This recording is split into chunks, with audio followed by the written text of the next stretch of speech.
Patuloy na binabantayan ng Pag-asa ang dalawang low pressure area na nasa labas ng Philippine Area of Responsibility sa bahagi ng Mindanao. Ayon sa Pag-asa, may medium chance na maging bagyong Tomeng ang LPA-05E na nasa east-northeast ng Mindanao sa susunod na mga araw. Tuloy na mata ng Pag-asa na turang sama ng panahon sa layong 1,350 kilometro, 1,350 kilometers silangan ng northeastern Mindanao. Sinabi ni Benny Estrella ng Pag-asa, posibleng maging tropical depression o mahinang bagyo ang naturang LPA sa loob ng linggong ito.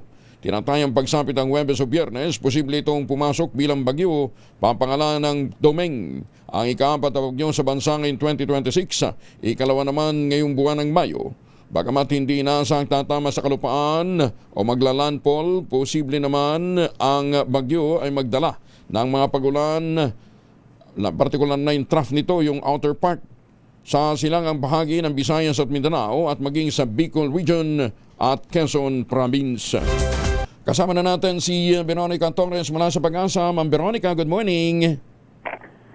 Good morning din po sa inyo at sa ating mga taga-subaybay sa DZRH. Ngayong araw nga may minomonitor pa rin tayong low pressure area sa labas ng ating Philippine Area of Responsibility. Ito nga ay huling namataan kanina alas 3 ng madaling araw sa layong 1,515 kilometers east ng northeastern Mindanao. Itong low pressure area na ito, katamtaman yung tsansa na maging isang ganap na bagyo. So, ibig sabihin, in the next 24 hours, mababa pa yung tsansa na maging bagyo ito, pero increasing possibility beyond 24 hours.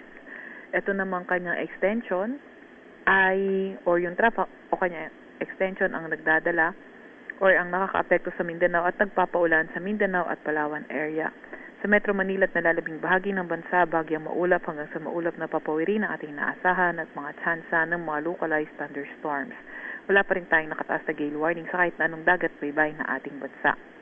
Update sa heat index, tinataya ang 41 to 43 degrees Celsius na heat index ngayong araw sa Metro Manila at ang pinakamataas na inaasahan ngayong araw ay posibleng umabot sa 46 degrees Celsius sa Pari, Cagayan at Tuguegarao City sa May Cagayan, pati na rin sa May Muñoz, Nueva Ecija.